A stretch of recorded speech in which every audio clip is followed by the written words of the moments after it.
okay? I want to make sure we're correct with pronouns. If you don't identify as male or female or she or her, that's okay too. Just raise your hand, okay?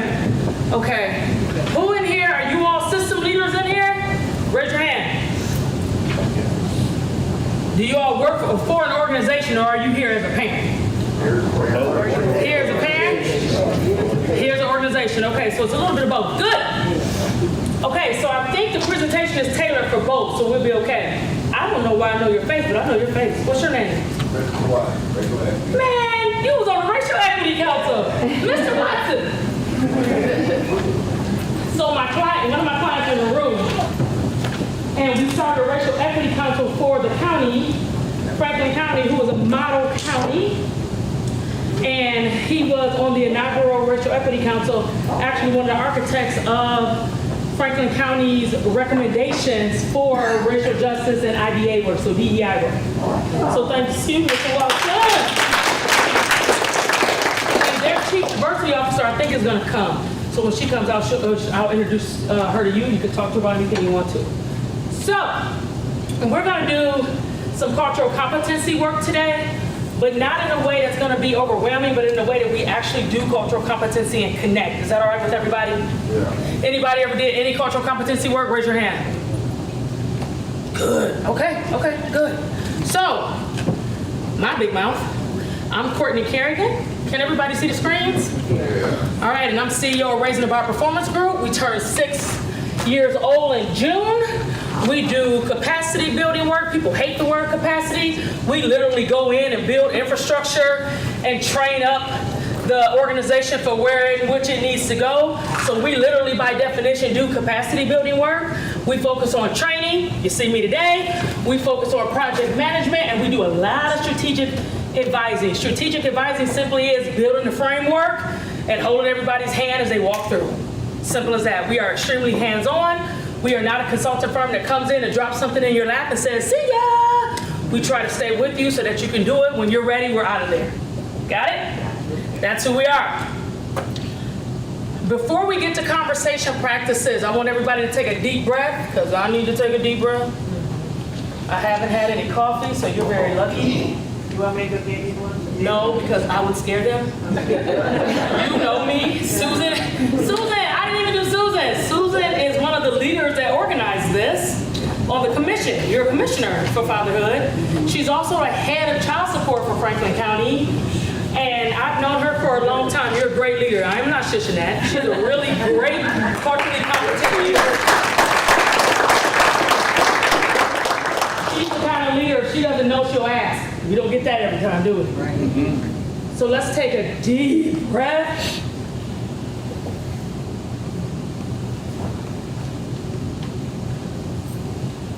Take however many you need. I'm on my third one.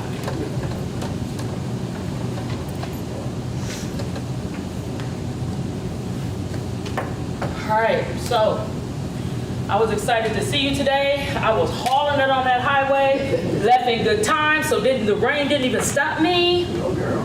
So that is a win. Before we begin, I want you to think about 2 wins that you've had this week. From Sunday to today, 2 wins. I don't care if you say, Courtney, I meal prepped right. Courtney, I actually got 7 hours of sleep. Courtney, I didn't argue with my coworker. Courtney, I made it here, found this building.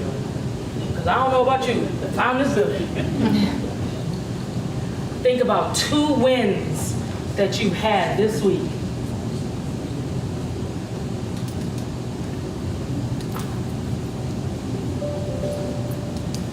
Once you have them, feel free to share one of them with us if you feel safe and if you want to.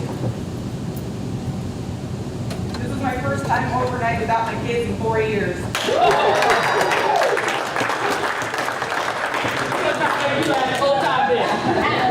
job, Mama. Thank you. What's another win? I actually worked out last night after we had dinner, so. What? Did everybody hear that? He worked out. Worked out. Listen, give me some of that workout energy. Rub off on me. Listen, I was doing that little hit, that hit, real intense, get your cardio up. 10 minutes in, I sat down in the chair and just watched that man. And I know it's wrong, but I did it. Good, excellent, I'm proud of you. Another win? You found the building. That's my win. What's your win? I was sweating a little bit. But you were going to get back. You were? Yeah.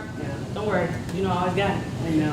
I got it. Who gonna pass the mic song? You got it, you got it. Okay, I had it. Nope, I got you, Susan, we got each other. Another win. Give me one of yours, though, think about it. Happy to be alive. Say it again. Happy to be alive. Amen. That's right, good. Who else? I got here safely on Monday without a speeding ticket. Yay, yay, because the points be adding up and I don't want a letter. Yeah, yeah, so, After months of planning, my wife and I finally got the approval from our accountability council to launch a new ministry in November. that's huge. Come on, yeah. What else? 2 weeks with no sweets.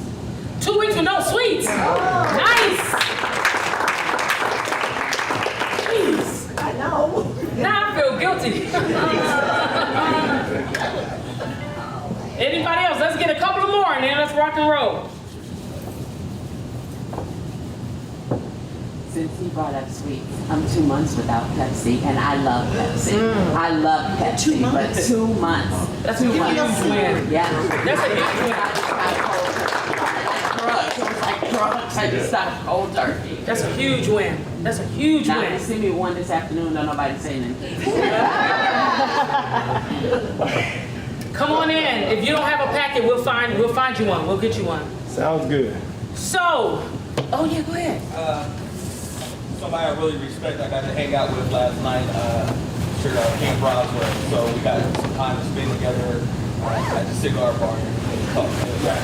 That was a win for me. Yeah, isn't she awesome? Yes. She's awesome. Good. That's a huge win.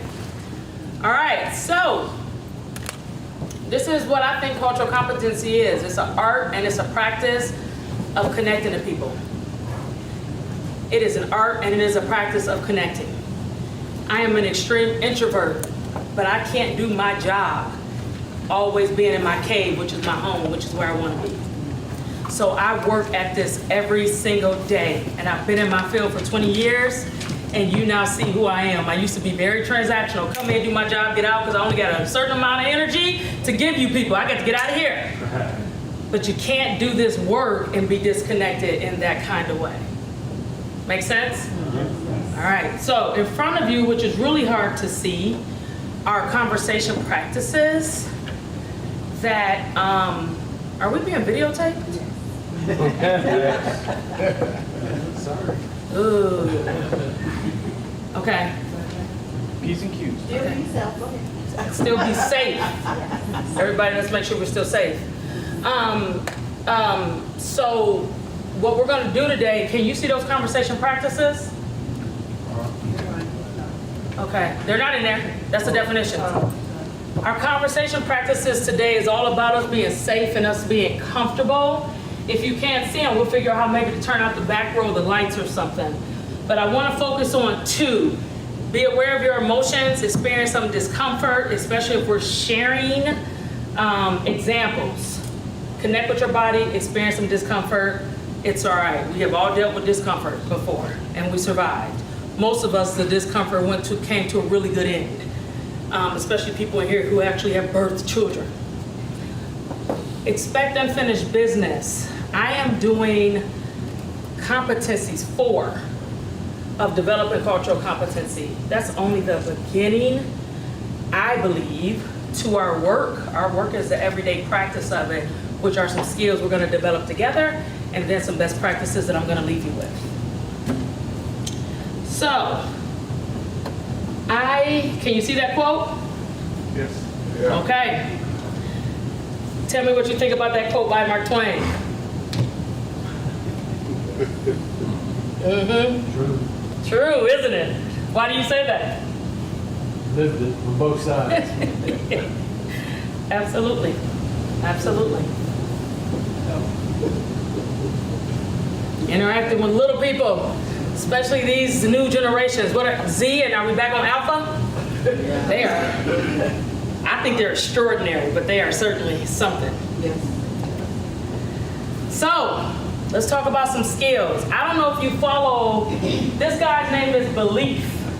His first name is Henry, the one with the little boy that's looking at us smiling. That's his son, Uzi. His name is Uzziah, and they call him Uzi. I have never met this man before in my life, and I feel like they're my family. He's on YouTube and on Instagram. I recommend you follow him. It's Beleaf.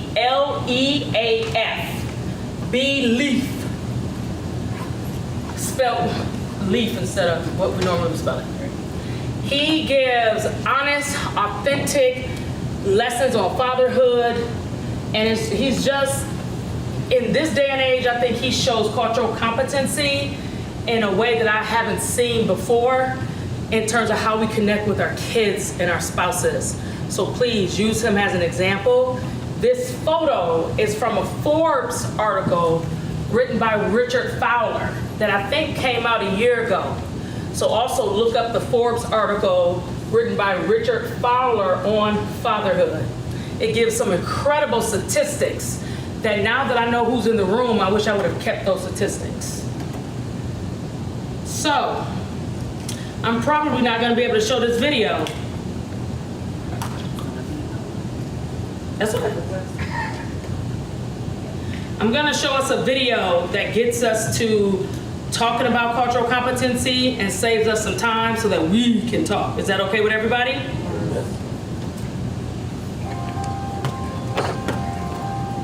Culture.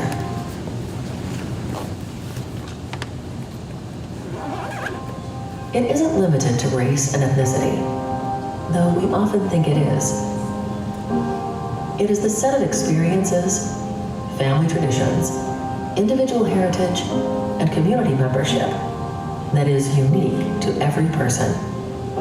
And it's easy to think we know someone based on our assumptions about their culture.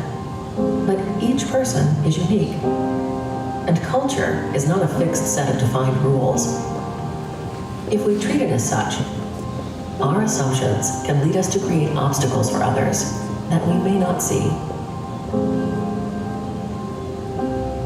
One of my close friends at work identifies as gender non-binary and wants to be referred to with the pronouns they, them, or theirs. Coworkers, however, continue to use pronouns such as she or her. My friend is afraid to say anything about it for fear of being seen as a troublemaker. Assuming that we know or understand someone based on our generalizations about their culture can be faulty and dangerous. It can lead us to misunderstanding, miscommunication, and mistakes. These assumptions can leave others feeling like outsiders and negatively impact workplace interactions, educational environments, and patient care. I had a patient from India who was suffering from anemia. I was talking to her about the best way to get iron into her diet with the assumption that she was a vegetarian. After a few minutes, she asked me, couldn't I just eat more red meat? I could have asked a question about her diet instead of making an assumption about her culture, and the question would have helped me provide better care. Many of the people with whom I've interacted have basically conflated the term race with ethnicity and sex with the term gender. It seems like everyone who isn't a member of a majority group is just lumped under the term minority. One of my colleagues told me that he was surprised I'm lesbian because I dress like a woman. It's almost as if he would have been more comfortable with me being lesbian if I looked the way lesbians are supposed to look. I'm of Hispanic origin and was told that the only reason I was hired here was because I speak Spanish, even though that's not a requirement of my job. One of my supervisors made it clear that he thinks women should be more feminine, and that when they are confident and express their opinions openly, it's off-putting. When I was trying to decide which graduate studies to pursue, an academic advisor pushed me toward a math specialty, in spite of the fact that I had no desire to pursue studies in math. He indicated that I might be good at numbers because I have an Asian last name. Cultural sensitivity begins with the understanding that we can't stand in someone else's shoes, and that culture is as varied and multi-layered as each individual. But while we can't live someone else's story, we can approach others with humility and kindness, with the willingness to listen and understand. By checking our assumptions at the door and believing others when they talk about their experiences, we find the humanity that is our common thread.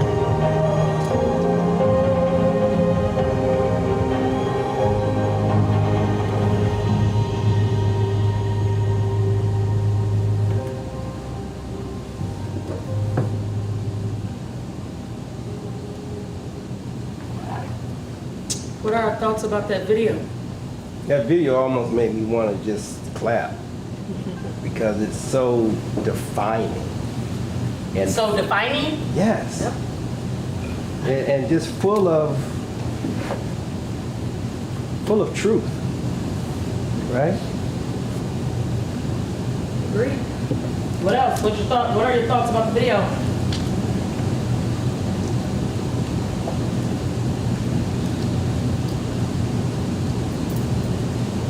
We might all think that we're culturally competent, but sometimes listening to a video like that just reassures ourselves to be better and to strive for better. Yeah. Yeah. Absolutely. I had to take a deep breath. Absolutely. I deal with a lot of people that say they're one way and they are not, and it is painful. Imagine how kids feel. Yeah, thanks. Yeah, I think we've all heard don't judge a book by its cover, but you realize you're just walking through life every day judging covers. That's right. That's right. You know, yeah, do your best, but That's right. When I'm doing implicit bias training, I use that as an example of our parents actually, and our grandparents and our teachers and our ministers actually giving us some really helpful advice that we just lost as we got older. Don't judge a book by its cover. Yeah, thank you. Anybody else? Don't raise your hand because I may not see you. Just jump in, and if we talk at one time, we'll pause. We're good. We're good. I like the very end that stuck out the most to me. As you know, the evangelist, I try to find myself in everybody, because if I'm able to do that, it reminds me we're all common threads, that we're all human. Yeah. You know, so it helps diminish biases and prejudice. Yeah, absolutely. Or we hope it does, right? Yeah, I hope it does. Yeah, yes, sir. I think for me, it makes me take a few moments to think before I speak, so that I don't trap myself. Yeah. How many of us was told that when we were younger? Think before you speak. And somewhere we lost that. And now we will say an opinion as if it's a fact and dare somebody to question us. Because we saw it on social media, or we saw it on one of these stations that's called the news, that's really just a bunch of people talking about their opinions on a panel. Right?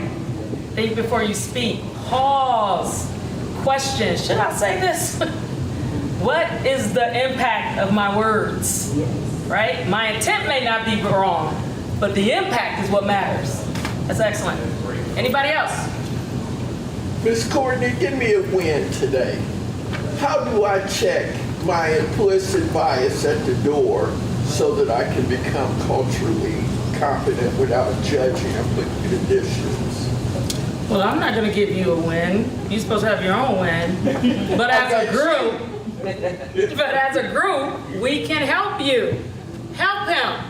How do I check my implicit bias at the door before I come in, right? That's right. How do you check your implicit bias at the door before you walk in?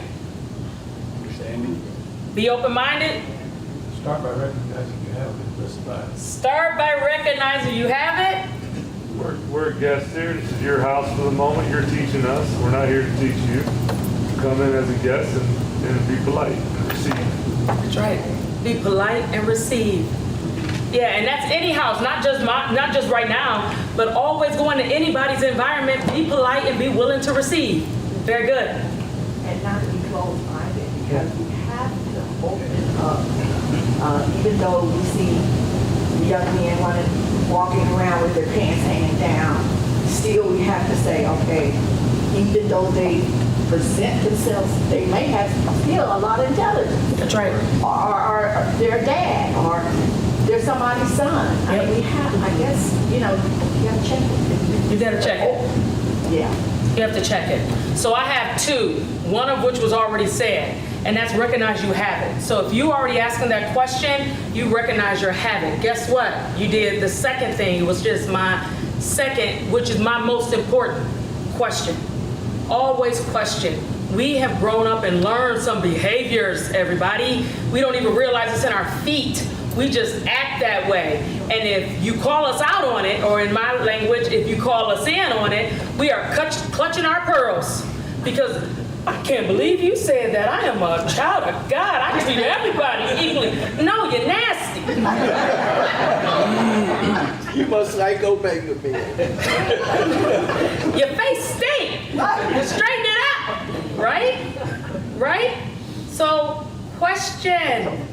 Where did I get that from? Why am I having that reaction?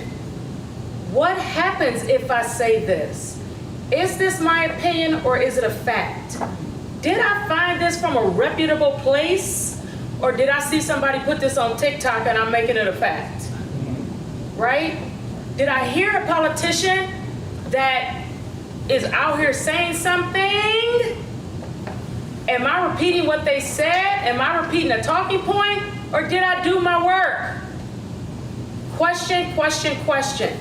Recognize you have it, question it, and then my third favorite that I do in systems when I'm with organizations is you need to practice creating a culture of accountability. If we are biased, then we need to fix it. If our policies are biased, then we need to go through and make sure that we are cleaning out our hiring policies. We need to make sure that we're not looking at people's personalities, but we're judging them on their skills if we're hiring. So those kind of things, the culture of responsibility is what we don't do that we need to do a lot of. Question answered? Yes, ma'am. Everybody, we gave him what he needed? All right, we're a team. We're doing this together. Yes, ma'am. You said, recognize I have it. Question. And what else? Culture of accountability. Okay, practice. Practice a culture of accountability. We should always be looking at the policies, the practices, the procedures. I don't care if it's in your church. I don't care if it's in our organizations. I don't care if it's in our homes. What are we practicing? I grew up saying ma'am and sir because my family is Southern and I was told that was respectful. Nowadays, that practice could actually have a negative impact and hurt someone I care about because they may not identify as a ma'am or sir. So I have to be accountable. Earlier I said, yes, sir. When I first came, I said something and I said, wait a minute, everybody, pronouns, right? That's me practicing a culture of accountability when I'm in front of my audiences. How do you build that into your system? So I was getting ready. And usually we don't check ourselves, we get checked. And you react. Yes. Well, if you are like Franklin County, and I told you I'll shout out Chief Withers when she came in, D'Amica? You need to build the infrastructure. You need to make sure that you're building that in because if you all are going to do it out of the goodness of your heart, is it going to happen? So in your systems, you need to build it. You need to build it in. I would tell you to start in two places. You have staff meetings every week, correct? Why can't you spend the first 5 to 10 minutes of a staff meeting saying, let's talk about creating a culture of accountability.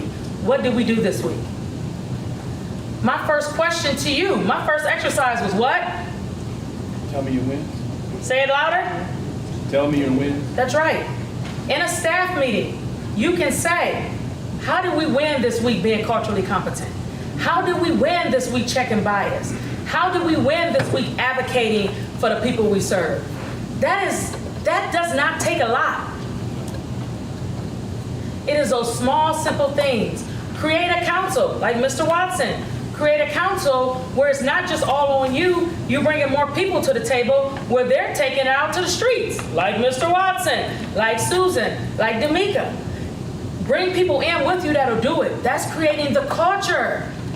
If we just go around thinking it's all us and we're all responsible for it, it is not gonna happen. Got it, sir? So you. Two simple ways, two small, simple ways. So I know I'm late to the party, but No, you're not. I just want to add.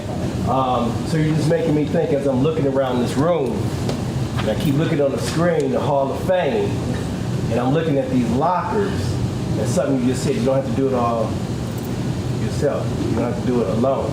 Create a team, have a team. But then within that team, it requires practice. Say it again. It requires practice. I like that. And just because you did it once and you scored doesn't mean you're going to do it the next drive. Okay. Right? So you might fumble. Okay, pick it up and let's do it again. What do we do right? What do we do wrong? What can we do different? That's right. So I don't know, this room just made me think about it as you were speaking and as I was listening.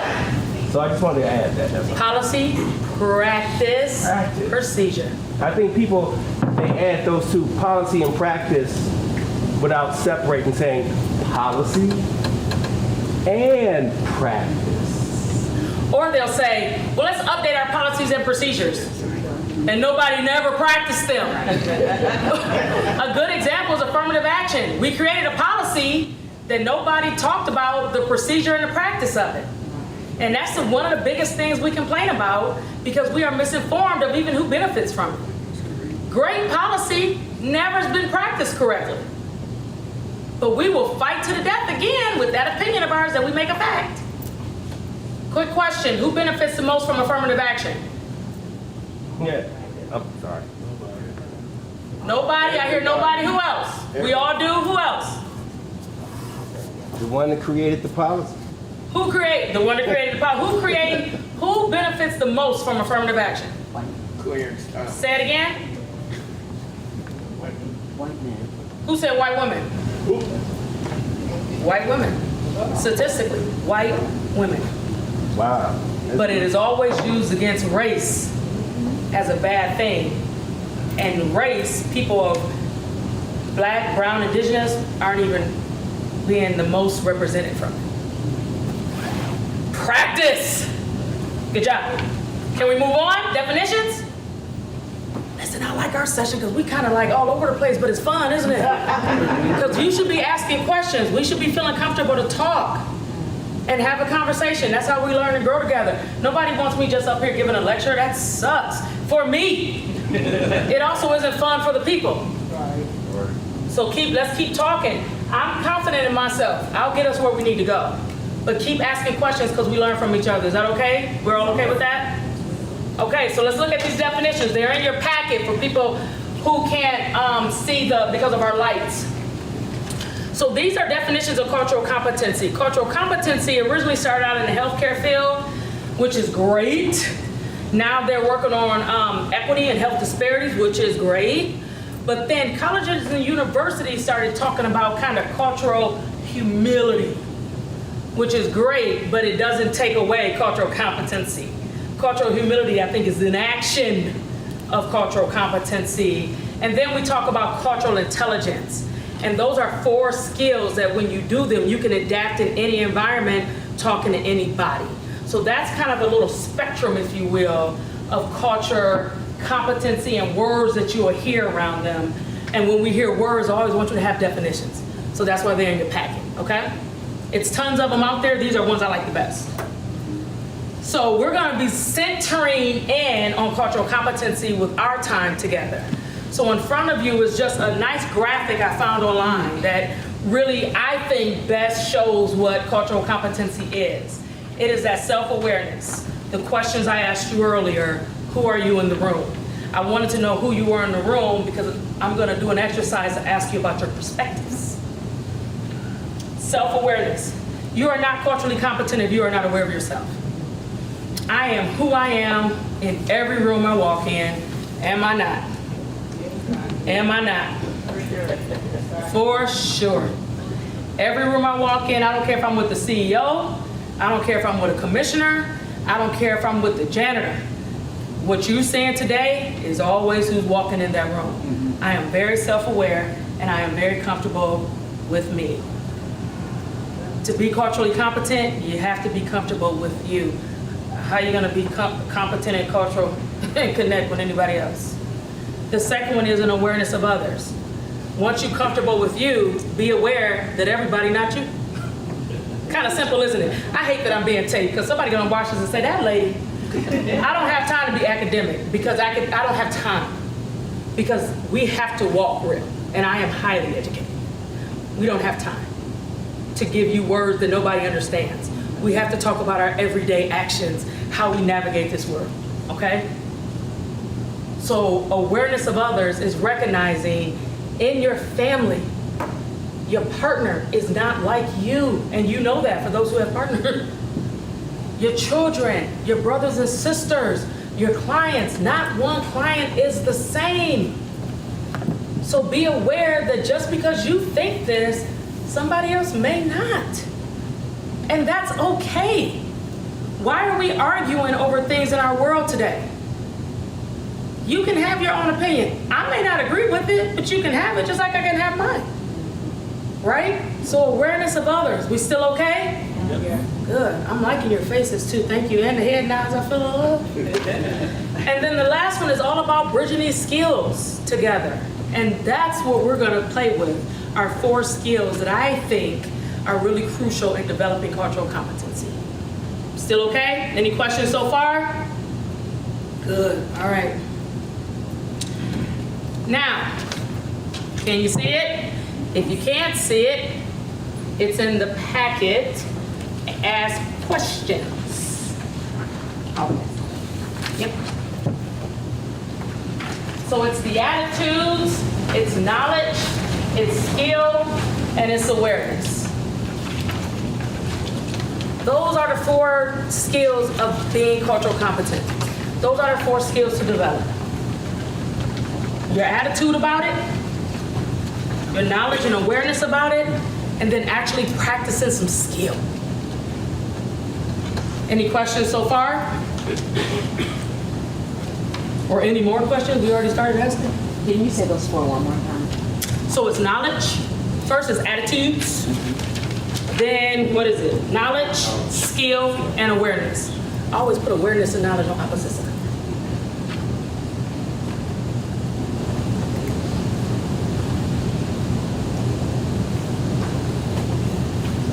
And so we're going to focus on these 4. Let's start. Who said wait a minute? I did. Go ahead, I'm sorry. You slow me down. You see me, brother, I'll be moving. Oh, I see.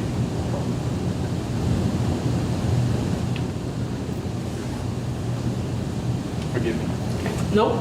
And by the way, there is nothing that I do. I may present it differently, but there is nothing that I do that isn't fact-based, that isn't researched.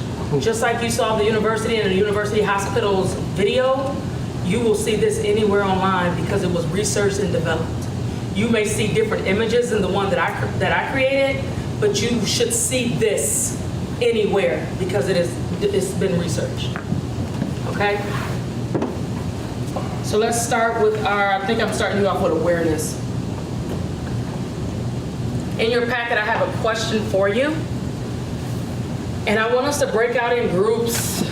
I think groups are fun. Groups are fun. I want you to take a moment to talk about you. Because the first thing of cultural competency is what? That's right, self-awareness. That's right, self-awareness. So before we start talking about anything, let's build your awareness. I see you smiling. What's going on? What'd I do wrong? Yep. Oh, because you looking at me like, girl. She don't want to tell us who she really is. She don't want to tell what? She don't want to tell us who she really is. Oh, no way. I got your back. No way. No way. So take a few minutes, and I want you to write down who you are and what forms your perspective in life. Just what forms your perspective. Whatever it is, there's no right or wrong answers. Take a few moments, write them down. I'm going to come back in about a minute. I'm going to give you a minute because I don't want you overthinking. And then I'm going to ask you to talk to the people next to you and introduce yourself to them. How about that? I know, because you know him, so you're going to have to introduce yourself to something. That's why you're looking at me, because you know I'm going to have to do something. Yes. Yeah. I love it. Well, we got 4. But I'll introduce myself. Yeah. My name is Ahmed. I'll have you get up. Nice to meet you. And You don't have to, Miss Tammy. oh, thank you very much. Are you from Who are you and what forms your perspective? After you do that, I want you to talk to Susan. You know I see you talking to your staff. You can bond with them first. After that, here's the directions. I'm gonna give you 5 minutes. I want you to talk to as many people in the room as you can about who you are and your perspectives. I'm gonna give you 5 minutes. Okay? Let's go. All right, so cultural competency. The ability of a person to effectively interact, work, and develop meaningful relationships with people of various cultural backgrounds. We all are made up of multiple cultures, multiple backgrounds. I'm sure you shared when you were identifying who you were and your perspectives, correct? Yes. Correct. All right, how was that exercise for you? Great. Good.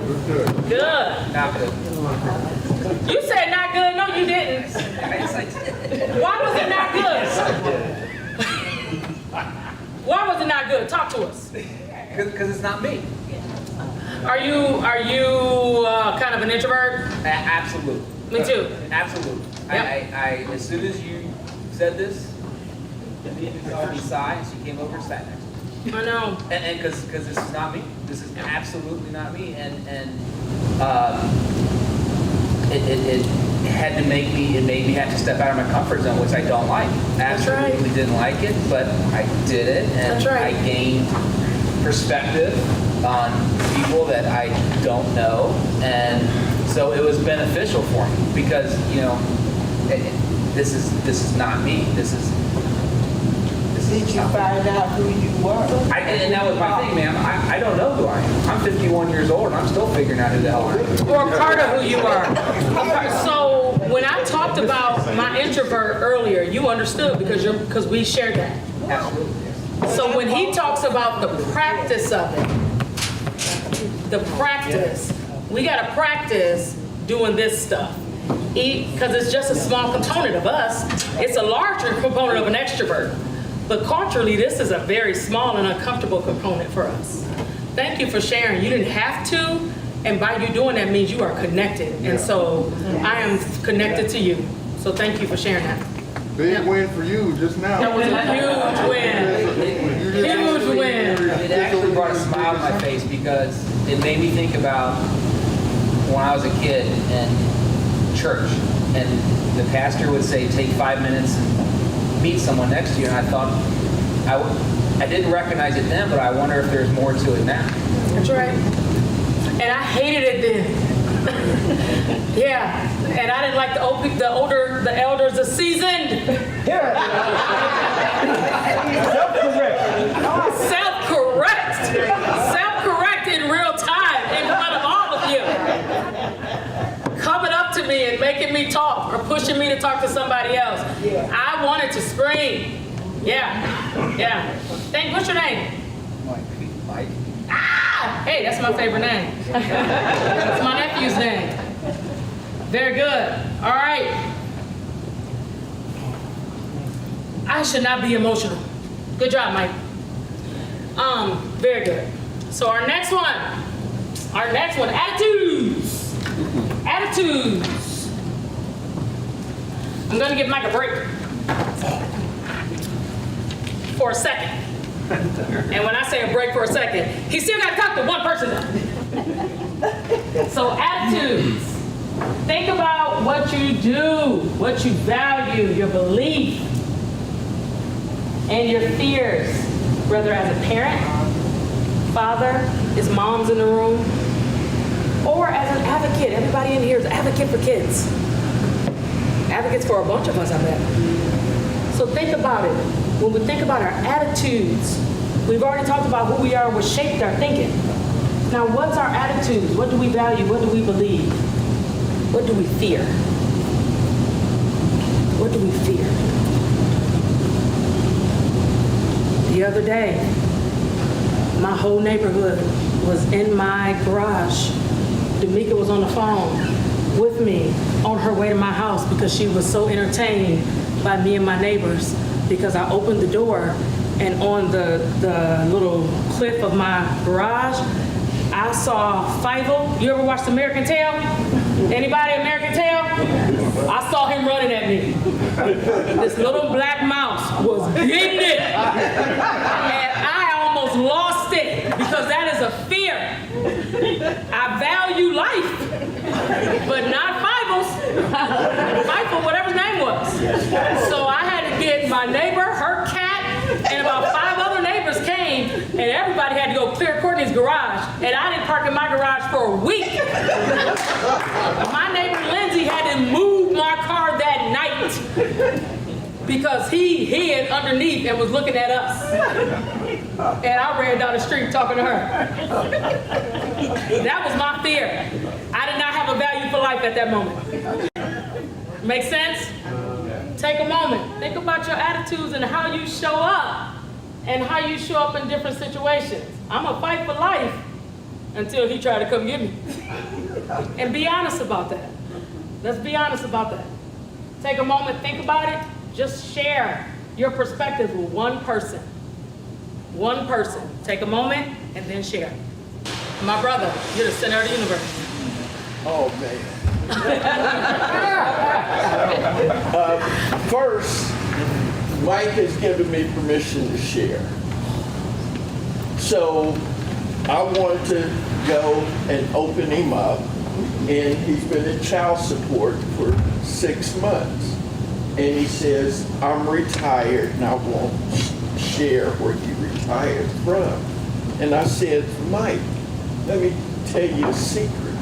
My wife is now retired from the same profession. And he says, good, I'm now your wife. The backstory is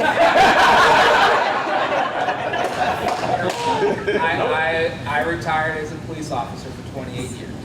And his wife retired also as a law enforcement officer. So it makes this job even more difficult because of my introversy, and being a police officer, you're very protective, you're very enclosed, very closed-minded, you're in your little safe spot, and you don't get immersed in culture, like social work.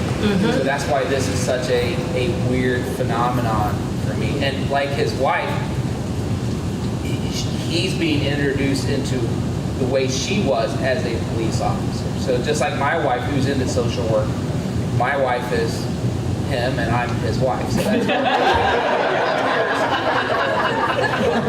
I love you sharing the change of values though, and how you think from one job to the other one.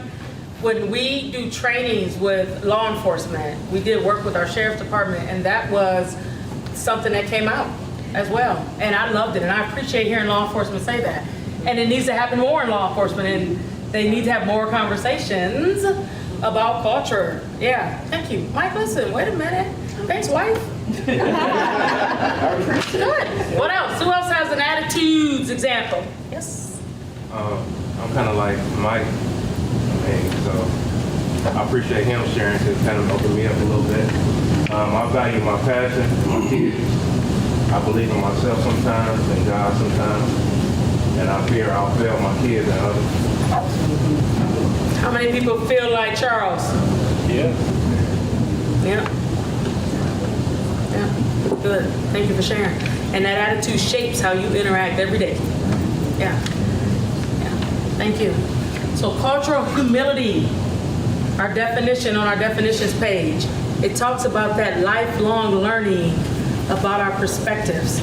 Always kind of doing a check-in and knowing that we are forever until we are no longer having breath, having to be reflective. Take the moment to say, man, my kid just came up to me. They have a fear that I have, but I don't want them to. How do I talk to them? Making that pause, asking that question and doing it. Being reflective of it, the humility of it. right? Instead of how some of us grew up with our parents saying, never do that. They did it. But having the humility to think about it and say, listen, you may do it, but think about this. When we interact with different cultures, listen, being reflective. I know what it feels like to be a black woman in America. I know what it feels like to be a woman. I know what it feels like to be a Gen X who is at the teeter of Gen Y, who's always having to be the peacemaker and the bridge builder with the boomers and the millennials. I know what that feels like. I have that perspective. So when I'm interacting with little people and they feel torn and in the middle and conflicted, I have perspective. My attitude shifts because I get it. I've been there. Make sense? I was just sitting here, and my husband is sitting beside me. We've been married for almost 42 years. And but that was a different part. But we were talking about it, and I said, he was agreeing with something, and I said, you fear that? And he goes, I think about that. I do way too much for my kids. And you know what? 42 years, and he does way too much for the kids, but I never knew he realized that he did too much, because I'm always telling him, if something happens to you, I don't know what they're going to do. Even their friends tell them, your dad does everything. Husband, no husband, he goes over and cuts the grass for all of them. I mean, he does literally it's like he has 5 wives. So, because he does so much for all of them. But the fact that he's sitting here and he's whispering to me, he goes, yeah, I fear that. I'm like, do you? Stop. Yeah, and that's certainly practicing. Yeah. He's a good man. He really Being is. a good guy, He's a yeah. good man. Thank you. He doesn't have to be here today, and he stayed with me the whole time. So Very I good. appreciate it. And you enjoying yourself? Very good. Good. I'm glad you are. We're glad you're here. So our next one, knowledge. So before we go to knowledge, I want you to just reflect on the culture of humility. Our attitudes, lifelong learning, we're always adjusting. It's just a curiosity of growing too, right? And wondering, what if? That's it. It's something to it, and just connecting with people. Knowledge, our third skill. What do you know about the people you serve, others? And what do you know about yourself? And not yourself, your kids. So it says knowledge. What do you know? And cultural competency, you don't have to be the expert on everything and everybody. You don't have to be. It's about a general knowledge and being able to use the skills that you have. Being able to use the skill of questioning that we talked about.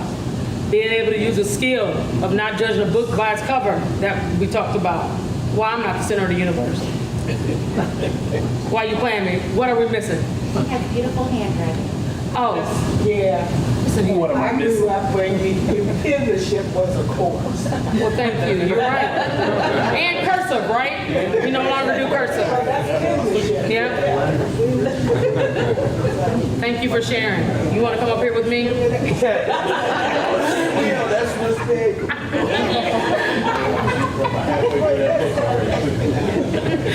Knowledge. We should be having fun. We should be. Life is too short. So knowledge. You do not have to be an expert on everybody and on every culture. We are not even experts on ourselves, as we've been talking about. But a skill of cultural competency is having just some basic knowledge, some basic understanding so that you can adapt to the people you interact with. And that could be anybody. Basic knowledge. So just take a moment. I'm not going to break you out in groups for this one. Just take a moment and think about a particular group that you serve. It could be kids. It could be co-workers. It could be a volunteer engagement that you did where you probably felt a little awkward because you were out of your comfort zone and you were unfamiliar. What did you do? Did you just go in the corner? What did you do? take a moment to think about it. Think about the example, and then I want you to think about what did you do to just get through wherever you were. Work, home visit, volunteer engagement, basketball game, dance recital. What did you do? A community that you may be uncomfortable with because you don't know a lot about? What did you do just to get through? Think about it. And I want you to think about it in terms of action. What did you do? Once you have an action or a thought or something you did, raise your hand, share it with us. Ms. Kerrigan, can I just real quickly? Oh, yeah. So we actually have Ms. Deja and Ms. Sophie from Ohio Department of Job and Family Services Communications. They came in from Columbus to take pictures. I know we talked a little bit with Kim Braswell yesterday about social media and how important it is for us to get the message out regarding the awareness, the important role that fathers play in your children's lives, and that's what we're doing for these 2 days. So I wanted to make sure that everyone was okay with us posting on social media. We have Facebook and we have Twitter. We're going to work on getting Instagram, but right now we have those 2 platforms. If there is anyone that's uncomfortable and they don't want, their image out on Facebook or Twitter, let us know so we can make sure that we don't have your image out there. But if it's okay, just gonna take some pictures, so just keep doing what you're doing, act natural, stay from the other class. If we can just get this side of his face. So if anybody has like a side they really want us to get, let us know. Just turn your face that way. But yes, I just wanted you all to know who was here with this camera, this professional camera. Like, what is Kim doing to us now? So yeah, so we just wanted to be, again, transparent about what it is we're doing. So thank you. How can I help you with your social media? Oh, we'll talk. Okay. Okay, thank you. Very good. That's what you do for a living? No, it's just my passion. Photography and media and all that stuff. It is. Oh, that's fantastic. Thanks for telling us. Yeah. We'll talk too. All right. Do you have an example? Who has an example? Where were you? And what did you do? Well, I'm not sure if I'm on point, but I think I'm always on point, even though I'm not. Because I'm one of those, like, if you recognize you changed that phrase of us seasoned saints. And I am a seasoned saint. You are. And I like to introduce myself whenever I go to a group, like I went to a senior citizens, retired citizens exercise class, and we were in a circle, and I didn't know any of the people there, but when it came time to introduce yourself, I say that I am Peggy, I'm passionate, persistent, energetic, enthusiastic. Very good. Yes, you are.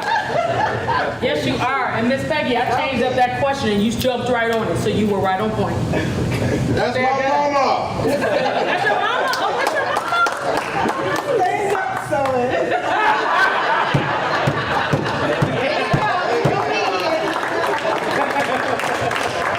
You gotta look towards the camera. Look towards the camera. I'm gonna let go in on the inside joke we got going. I wasn't born this big. Oh my goodness. Listen, I was not prepared, but I am so happy I got this. Thank you. Thank you. What was a skill? What was her skill? What did she do? She showed herself friendly. She showed herself friendly. What else did she do? Made others feel comfortable. Yeah. By sharing about herself. Yeah, Giving a little bit of knowledge. she made us laugh. Made you laugh. Yeah. So she didn't know that room, and that room didn't know her. But her adaptability was her personality. And she just introduced herself and used her humor to make people uncomfortable. And you had yourself a good time, I'm sure, with that group too. Yes, yeah. What else about knowledge? Give an example. You can either ask the question or you can give the directions I gave you, because I did change that question. What did you do in a situation where you didn't know anybody, didn't want to be in that community or on that home visit? What did you do? Oh. I would say with our father's group, I co-facilitated, and one thing I did find out or I knew about was you get a group of men together. You can talk about sports, you can talk about the greatest night out, you can talk about money, but when you talk about your kids, it shows a vulnerability to those dads. And what we did, me and my facilitator, I was just sitting in for somebody. What we did was we let them know it's okay to be vulnerable. As I told the group, I'm very sensitive, so I was like, in this whole cohort, you will probably see me gravitate you or something. And I just show my own vulnerability in talking about being fathers and going through our sessions. So I think the key thing was showing that it was okay to be vulnerable and that they were in a safe space with no judgment the whole time. So the group really connected, and I mean, that's what we try to do on a regular basis. So, you know, it's, that's what we do or what I've done. So you didn't even know each person in the group, but you did three things. Vulnerable, created a safe space. What was the third one he said? Because it was an important one. Say it again? It's okay to be emotional. It's okay to be emotional, but he said something else. Transparent, but he said something else. No judgment. No judgment. No judgment. The awareness of everybody in the room is not like you. You are not in that group to be judging. You are in that group to share, to get to know everybody, create a space for everybody to share and get to know each other. Right? Yes. Very good. Sir? Having listened to hundreds, if not thousands of people, patterns, behaviors come out, and I do not like to be BS. And when it comes at me, I react very authoritative, which could put some people off. But because it's a lack of being honest with me, with themselves, and I tell people all the time, especially because I deal with so much poverty, that their sense of entitlement allows them to take on the role of victim. And I say to them, victims have responsibilities, and they just don't want to deal with it. And so I have a hard time softening the truth based on reality and circumstance. So I would like to change and go back 40 years when I was like my friend there, young out of school. But when you've seen it all and lived it, it's a little bit more difficult for me. It is difficult. Yeah, and so I would tell you, so you asked about bias. First question before we even started, right? And I will say an organization I used to work with, we had a homeless shelter, a family shelter for people that was currently experiencing homelessness. And one of the things, we get that all the time. And when I would work with our staff, I would tell them, don't judge a book by its cover. We are taking it as entitlement because that's our perception. That doesn't mean that that's what they're giving us. They could be giving us, I don't have anything but me. So I am angry and I am mad. And you are saying that you are going to help me, then help me. That's what I'm feeling. But it's coming across to you as if I feel entitled. But I am broken. And all I have is me. So I would say, think about that perspective. It goes back to our cultural humility and just thinking about taking some being reflective of how we see and think about things. Because some people may very much be entitled. Other people may be protecting themselves, and all I have is me at this point. I don't have a roof over my head. I can't feed my kids. I'm dependent on you to help me. I don't want you to help me. I want to be able to help myself. So sometimes I'm showing up in a way that I'm not BSing you. You are perceiving me a way and you are reacting to that. So I would say from a cultural competency perspective, do what we talked about earlier. Take that pause, start talking and communicating with them, and most importantly, use empathy. And ask those questions. Are they coming across entitled and as a victim, or is this all they have today? And then start a conversation. And if they are anything like other people that I've encountered, because we all aren't the same, once you start cracking that shell and everybody starts talking, you're going to understand exactly what they're saying, where they come from. You probably have an experience, some knowledge to share with them, and then just in your communication and listening, active listening to them, you're going to end up having that person walk out with the biggest smile on their face, and you're going to be smiling too. So it's kind of stepping back, taking that perspective and reflecting a little bit, okay? Because it may not be BS, sir. Can I call you sir as I give you a big old hug? It may not be BS. I love hugs. It may not be BS. Step back, take that perspective. But I like that you gave us that example, which now I know why you talked about checking bias too. So you are a lifelong learner. You are constantly learning. Yeah, thank you. I appreciate you. One more and then we'll move on. I want to, about what he said, it's kind of like a question as well, because dealing with the vulnerability and stuff like that, I find myself like, now that I talk about my kids, I find myself being emotional. But I'm like, where did this come from? I'm like, is it because I'm getting older or what? And so with having seasoned people in the room, I just want to know, like, is that something that comes with age or maturity, or what is it? Because I can't see. That's a good question, though, no. Like, I can't even talk now without, you know what I'm saying? Like, when I talk about my kids, I feel a certain way, and it's like, where did this come from? So I don't know. I mean, I don't It's know. probably always been there, but we have been taught, especially culturally, as fathers, we got to be strong. We cannot be emotional. We probably came up with fathers. I came up with a Southern father who he wasn't emotional, but he was a great father. But it wasn't a lot of I love yous and hugs. But it was a roof over my head, there was food in my belly, and he was at all my games. So that was his language of love, and that's how a lot of us come up. And now that we're getting more so in touch with ourselves and having kids, you realize your dad or whoever brought you up did love you. It's about the way to express it. So when we express it, I even know it with my son, when I express it, or he expresses it to me all the time now, Dad, I love you, Dad, I love you. It kind of gives me chills, it makes me a little bit uncomfortable. He knows that because of the way I came up. But it's one of those things, as you said, you have to make yourself uncomfortable to get comfortable with it. So now I'm able to say back to him, I love you too. And he's been in my household his whole life. It's just about giving yourself permission. You can get a group of 20, 22, 23-year-old guys together, and if they have kids and start talking about their kids, they won't be emotional 9 out of 10. That's just, it is what it is, and we have never been given permission to do that. So we've always had that hard shell.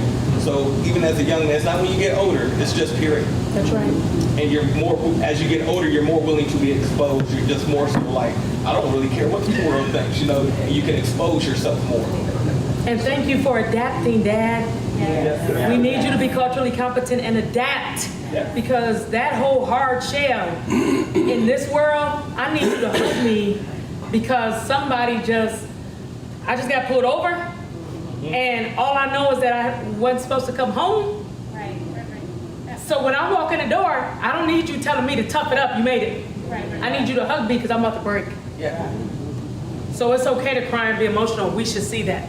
Yeah, also, never in my life, somebody asked me, what do I value, believe, and fear as a father? I've never been asked that question. Well, then share that question with everybody you meet, because we should be talking about that.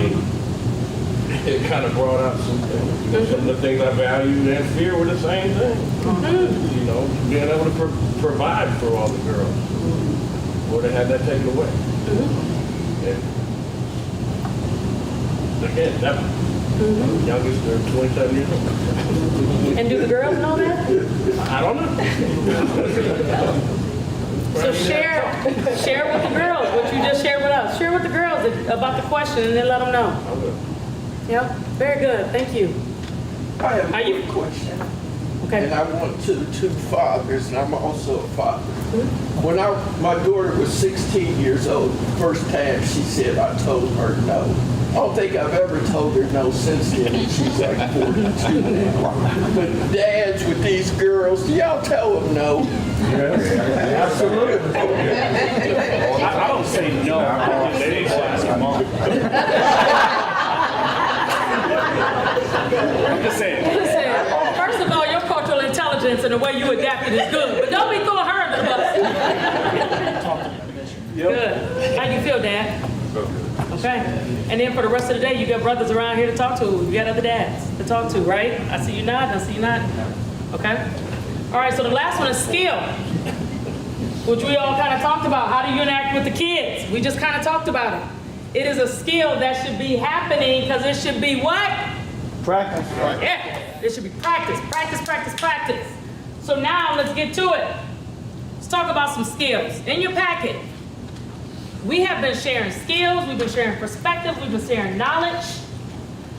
Knowledge and skills is a huge part of cultural intelligence. It is the adaptability, recognizing a situation and being able to adapt, having the ability to adapt, not only with our kids as parents, not only with our kids as social workers or people who work in systems that work with kids, but being able to adapt in any community we're in. The question I asked earlier when Miss Peggy said how she went into a room, being able to go in any room and just, this is who I am, who are you? And make not only yourself feel good, but by doing that, everybody else will start talking and opening up too, like Mike and Charles have done with us today. That's cultural. Everything we've done in our time together is practicing just being culturally competent. Being humble, being curious by asking questions, and talking about how we sort of adapt and the different skills that we use to adapt. That's been our time together. Does that make sense? Do you recognize that you've been in that moment or no? Talk to me if you don't. You can say, lady, I don't know what you've been doing for the last hour. It's been something.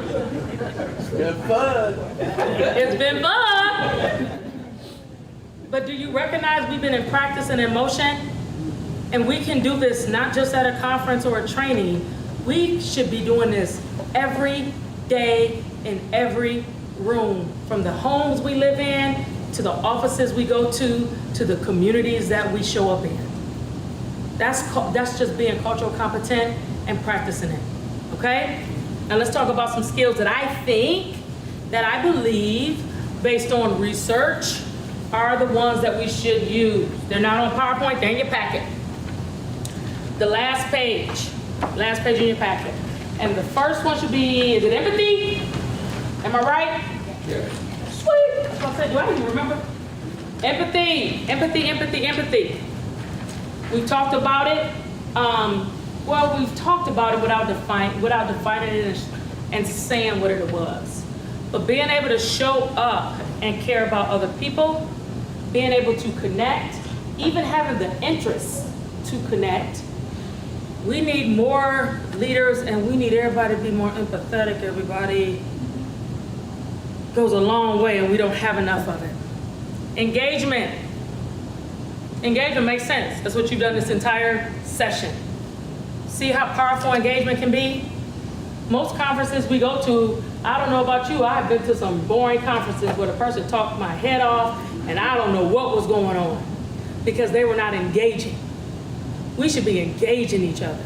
We should have engagement. Every opportunity is a touch. You came up to me and said, I was gonna get you. And I said, you're gonna give me the next time. You're gonna give me when we're done, right? Just engaging, constantly engaging. Have the engagement. It's helping us kind of adapt. It's giving us a little bit of knowledge of different people. Not making us experts on everybody, just giving us a little bit more knowledge and awareness of the difference of us and who we are. The next one should be humility. You've heard me say that quite a bit. It's in our definition. It's actually one definition. Cultural humility is a big deal. It's a big deal. Be committed to lifelong learning, be curious, and be humble enough to question yourself. Are they entitled, or what's going on that I have to unpack so I can best serve them? Is it showing up that way, and I need to ask some questions to have them break whatever it is so I can best meet their needs and serve them? That cultural humility, we need it.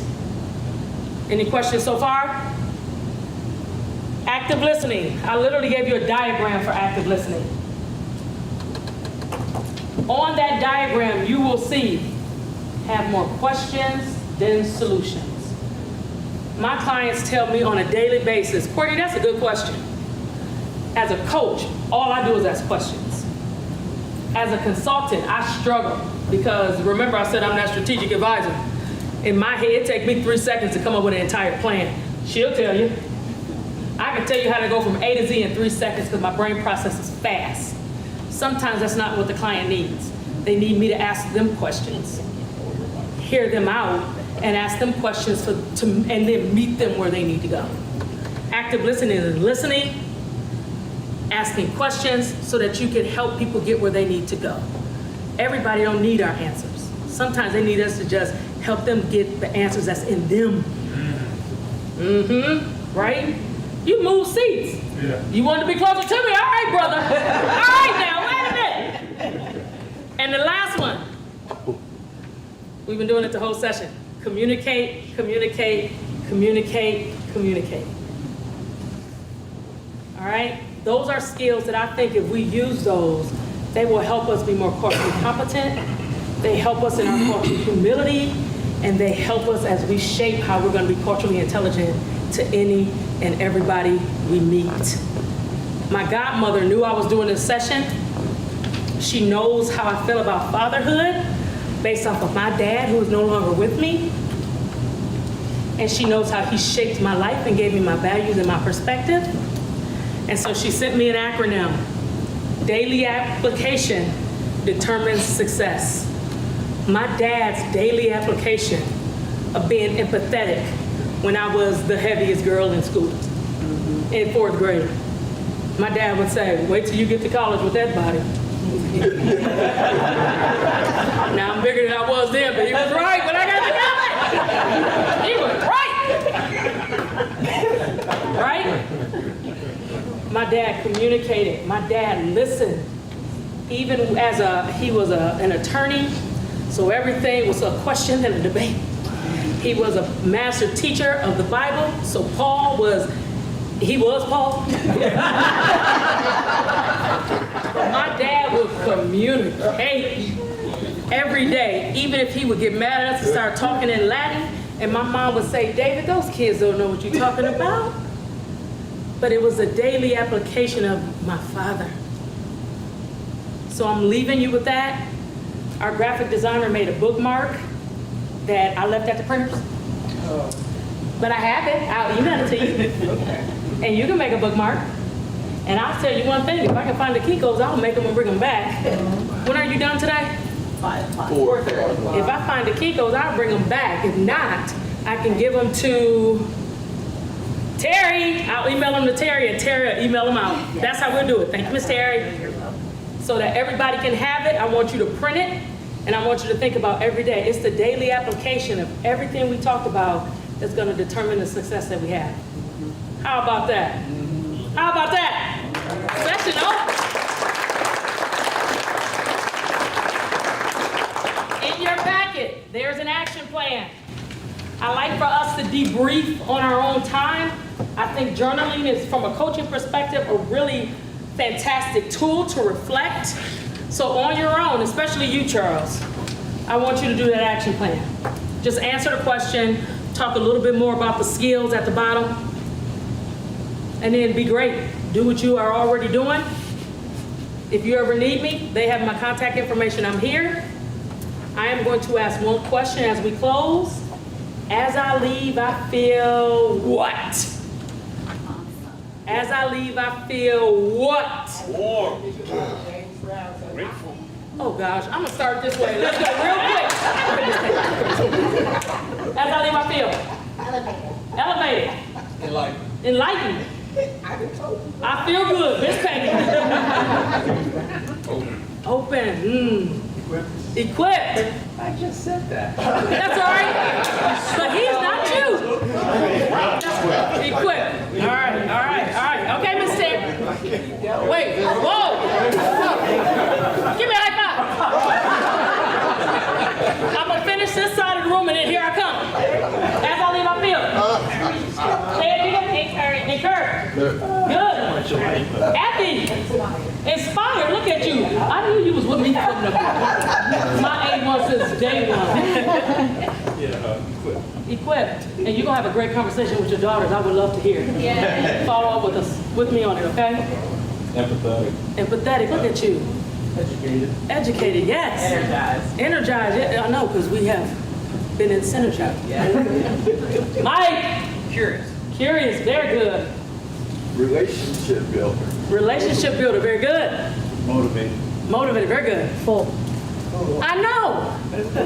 I was waiting on you to talk to me. I know. You've been with me from the beginning. I know. Okay. Connected. I know you do. Yep. Very good. Educated. Curious. Very good. Educated. Excited. You can say it. Excited. How long you been with us in the back? I just talked over here. Okay. How you feel? All right. Okay. Mr. Watson. Fulfilled. Very good. Energized. I know because you've been laughing all the time. We're on the same page. I feel energized. Very good. That's what we're here to do. Empowered. That's right. More aware. Mindful. That's strong. Mindfulness. Say it again. Enthusiastic. Humble. Ooh, nice, sir. Free? Charles, what you trying to do to me? Charles, what you trying? Free. Very good. Very good. We was born free. Very good. Very excited. Challenged. Oh, nice. You better go take over that world. Challenged. Eager. Very good. More aware. Yep. Empathetic. Very good. Mr. Cameraman, what you feeling like? Feeling good? I know, because you've been laughing the whole time. Can't nobody see it. All right, thank you.